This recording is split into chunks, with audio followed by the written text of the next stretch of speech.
Mga kababayan, huwag nyo nang hanapin ang mga pulis sa presinto sapagkat kami ay nasa inyo ng mga telepono. Dial 911, darating kami sa loob ng 5 minuto. Lilingkod sa bawat Pilipino at magbibigay ng tamang impormasyon para sa tahimik at maayos na Pilipinas. Police News Network, alagad ng batas, tagapagtaguyod ng balitang pulis, sandigan ng mamamayan, patnubay ng katotohanan. Kampo Krame, maghahatid ng pinakahuling kaganapan at nagbabagang balita. Ito ang PNN Police News Network. At ngayon, ang inyong mga tagapagbalita.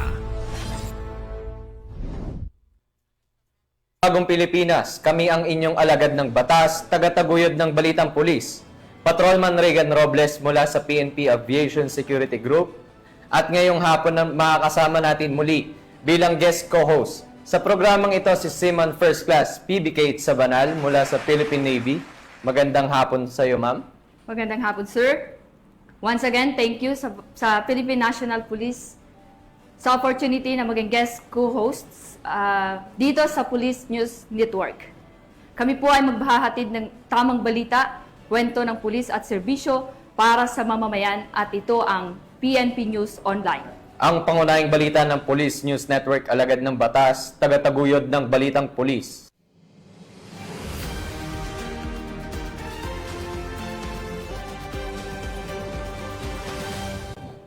Narito ang mga balitang dapat niyong abangan. Shabu na halagang 1 milyong piso nakumpiska sa 3 high-value individual sa Iloilo City.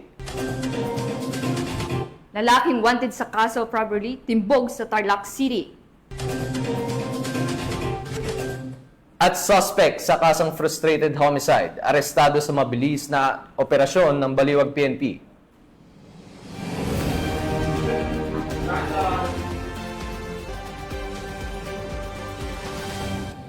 Narito ang mga balitang hatid ng ating PNN correspondents mula sa iba't ibang panig ng bansa.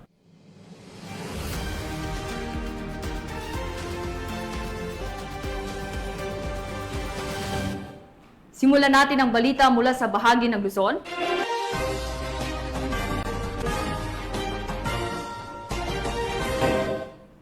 Kulungan ang kinahantungan ng isang lalaking wanted sa kasong robbery matapos itong maaresto sa isinagawang manhunt operation ng PNP Highway Patrol Group sa Barangay Matatalaib, Tarlac City. Ang operasyon ay bahagi ng pinaigting na kampanya ng PNP na magbibigay ng hustisya para sa mga biktimang krimen at matiyak ang kaligtasan ng publiko sa lansangan. Nakatutok dyan si Patrolwoman Janine Kyle Sorogan. Arestado ang isang lalaki na wanted sa kasong robbery noong 9 ng Hulyo taong kasalukuyan. Nahuli ang suspect na si alias Alvin sa ikinasang manhunt Charlie operation ng Highway Patrol Group PHPT Tarlac kasama nga namatauhan ng Tarlac City Police Station sa Barangay Matatalaib, Tarlac City. Nagbigay naman ng pahayag si Police Captain Jonah Ann A. Alonzo sa nasabing operasyon.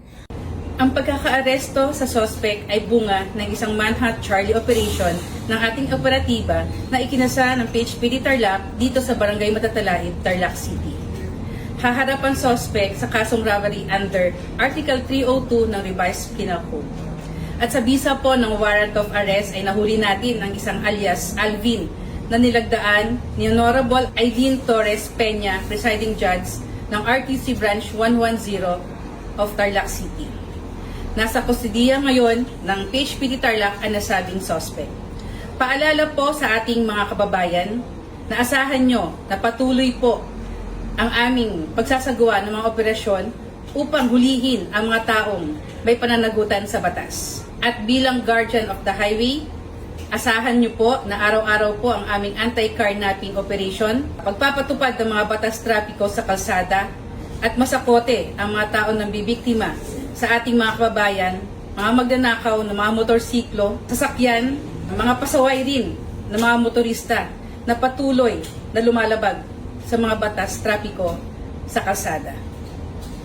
Ang suspect ay binasahan ng kanyang karapatan sa salitang kanyang nauunawaan at kasalukuyan siyang nakapiit sa HPG Provincial Highway Patrol Team Tarlac Custodial Facility para sa dokumentasyon at tamang disposisyon habang inaantay ang pagharap niya sa korte. Kami ang Guardian of the Highways ang kakampi nyo sa kalsada na patuloy na magbibigay ng serbisyong HPG dahil dito sa ating bagong Pilipinas, ang gusto ng pulis, ligtas ka. At para sa iba pang balitang dala na serbisyong HPG, tumutok lamang sa aming YouTube channel at Facebook page na Police News Network. Mula sa tanggapan ng kakampi nyo sa kalsada, ako ang inyong PNN correspondent, Patrolwoman Janine Kale Sorongon para sa Police News Network. Alagad ng batas, tagataguyod ng balitang pulis. Maraming salamat, Patrolwoman Sorong. Sa loob lamang ng 5 minuto, agad na naaresto ng mga rumisponding pulis ang isang suspect sa insidente ng pamamaril matapos magsagawa ng hot pursuit at dragnet operation ang mga tauhan ng Baliwag City Police Station at Bulacan 2nd Provincial Mobile Force Company sa lugar na pinangyarihan ng insidente. Patrolwoman Pearl Crystalline Javier sa report.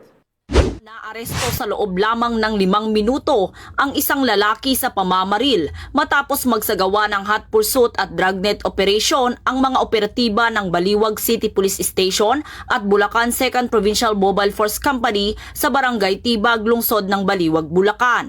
Kinilala ni Police Lieutenant Colonel Jason San Pedro, Acting Chief of Police ng Baliwag City Police Station, ang suspect na lalaki, 45 anyos at residente ng Barangay Sabang, Baliwag, Bulacan.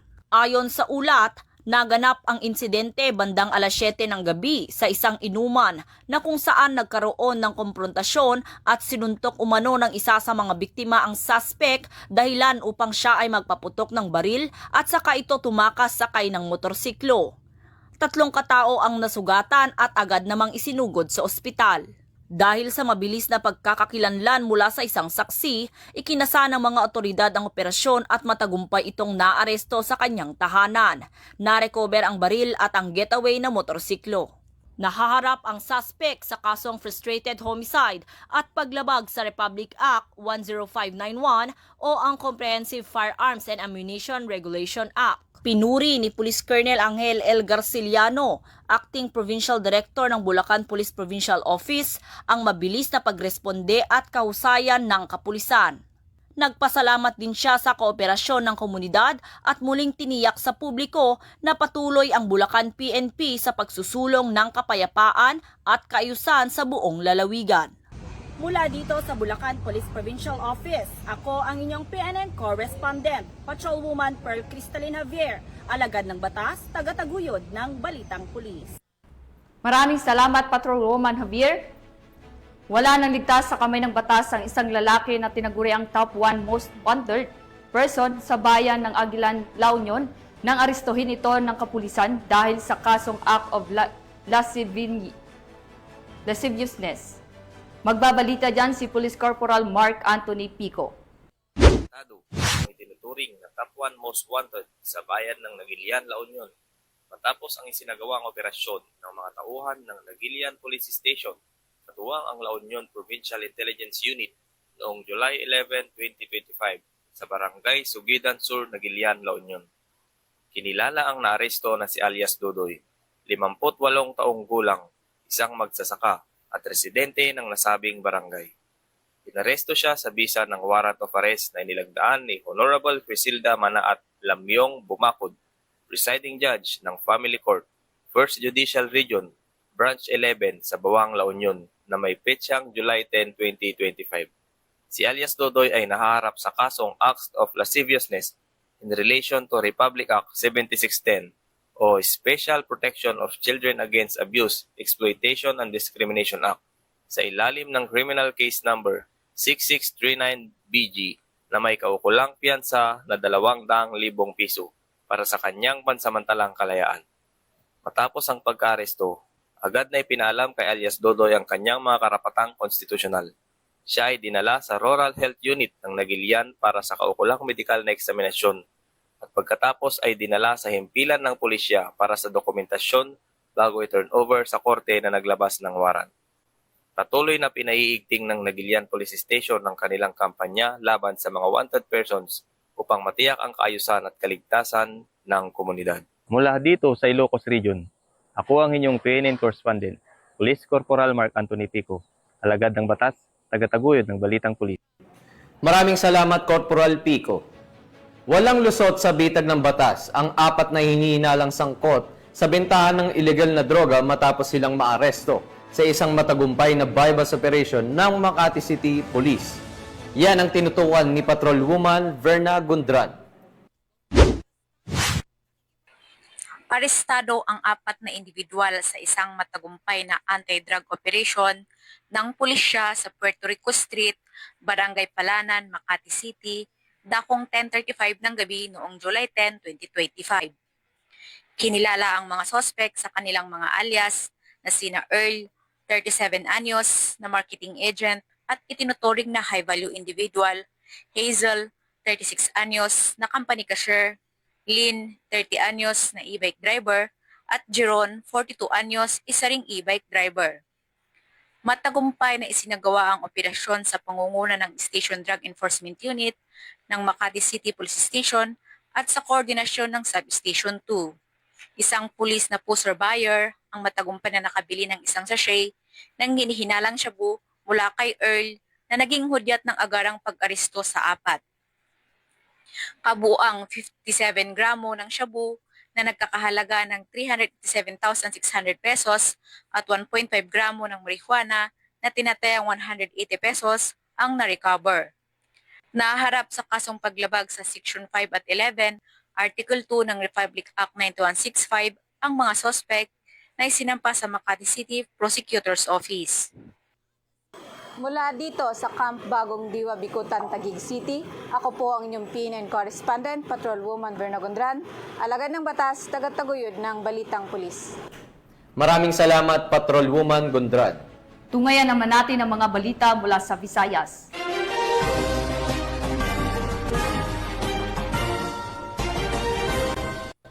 Tatlong hinihinalang high-value individual ang bumagsak sa kamay ng batas matapos silang madakip sa isang bypass operation sa Iloilo City na nagresulta sa pagkakakumpiska ng humigit kumulang 1 milyong pisong halaga ng hinihinalang shabu.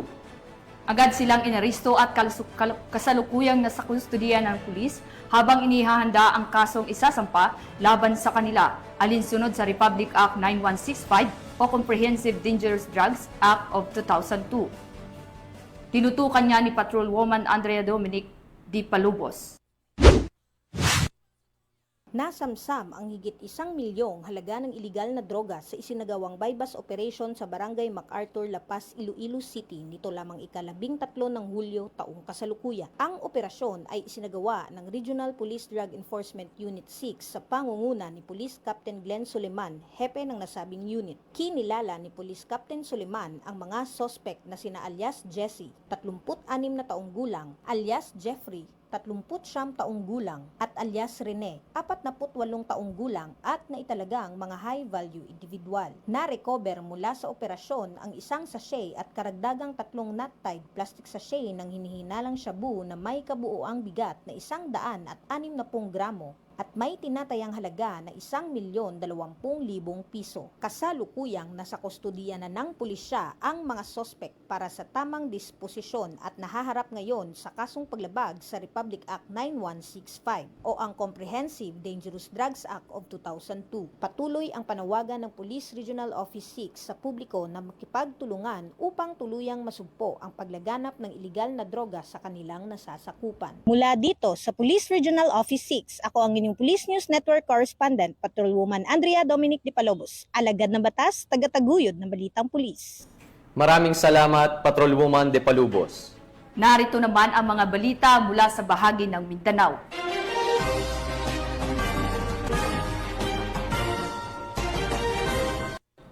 Calaboso ang nakatalang top 3 region high-value individual matapos makumpiskahan ng mahigit 200,000 piso ang halaga ng shabu sa ikinasang bypass operation ng pulisya sa Davao City.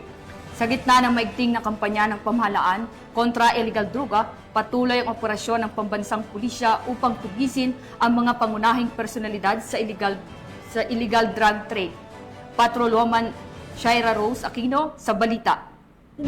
isang terrorist operation ng mga Tas, ma'am, operatiba one shot, ng one shot. Tugbok Police Sa akin Station na po ang yan. tuturing na top 3 region high-value individual, madaling araw noong 12 ng Hulyo sa Purok 6, Santan Street, Barangay Mintal, Tugbok District, Davao City. Ayon kay Police Major Neil M. Vistar, officer in charge ng Tugbok Police Station, kinilala ang suspect na si alias Tinguy, 23 anyos, isang construction worker at residente ng Purok 18, Barangay Mintal, Tugbok, Davao City. Nakumpiska mula sa kanya ang tinatayang 36 gramo ng hinihinalang shabu na may standard drug price na 244,800 pesos, budol money, isang pitaka at personal na pera. Kasalukuyang nakakulong na si Tengoy sa nasabing istasyon at nahaharap sa kasong paglabag sa Republic Act 9165 o ang Comprehensive Dangerous Drugs Act of 2002. Ang matagumpay na operasyon na ito ay patunay ng tuloy-tuloy na laban ng kapulisan laban sa iligal na droga.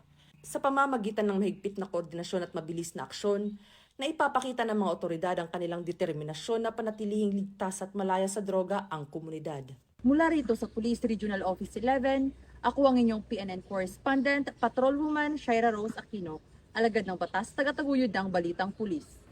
Maraming salamat, Patrolwoman Aquino. At para sa uling balita, malasakit at dugo ang inialay ng mga tauhan ng Maguindanao del Sur Police Provincial Office sa kanilang aktibong pakikiisa sa isinagawang mobile blood donation activity sa lalawigan ng Maguindanao del Sur. Yan ang balitang hatid ni Patrolwoman Judy Ann Alibo. Makabuluhang hakbang para sa kalusugan at buhay ng mamamayan ang isinagawa ng mga kapulisan ng Maguindanao del Sur PPO nito lamang 8 ng Hulyo taong kasalukuyan sa pamamagitan ng isang mobile blood donation activity sa Sheriff Aguac, Maguindanao del Sur. Pinangunahan ni Police Colonel Sultan Salman H. Sapal, Provincial Director ng Maguindanao del Sur PPO, ang naturang aktibidad, katuwang ang Provincial Medical and Dental Unit, Armed Forces of the Philippines at mga lokal na opisyal ng Sheriff Aguac. Sa temang dugo ko, alay ko para sa Bangsamoro ay naglalayong makalikom ng sapat na supply ng dugo para sa mga nangangailangan. Isang hakbang na literal na nagbibigay buhay. Ayon kay Police Colonel Sapal, hindi lamang proteksyon ang aming tungkulin sa ganitong mga gawain. Nais naming iparamdam na ang kapulisan ay kaagapay ng bawat Bangsamoro sa panahon ng pangangailangan.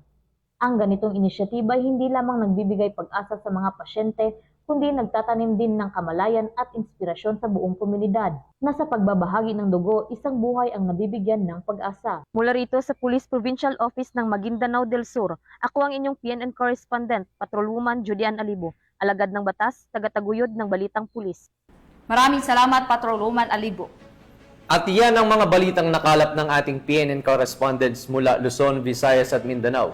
Muli ang aming taos-pusong pasasalamat sa masusugid na manonood ng Police News Network at syempre sa ating guest co-host ngayon na si Seaman First Class PB Kate Sabanal na mula po sa Philippine Navy.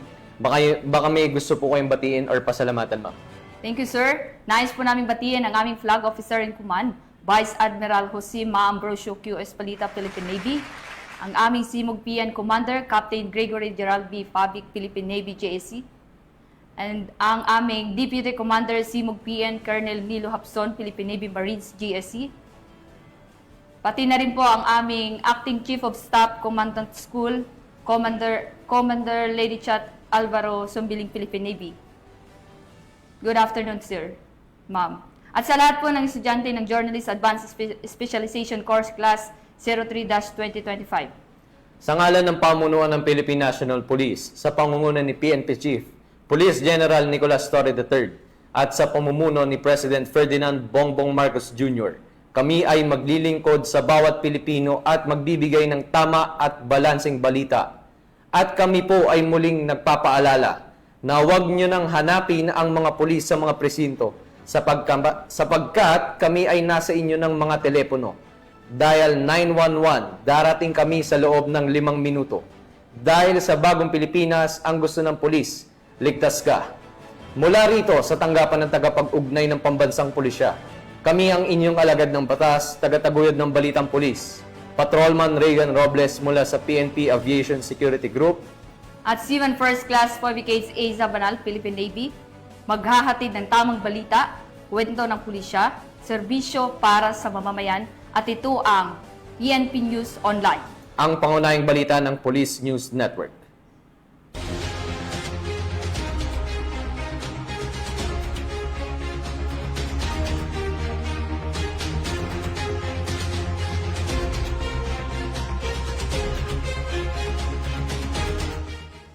Police News Network, alagad ng batas, tagapagtaguyod ng balitang pulis.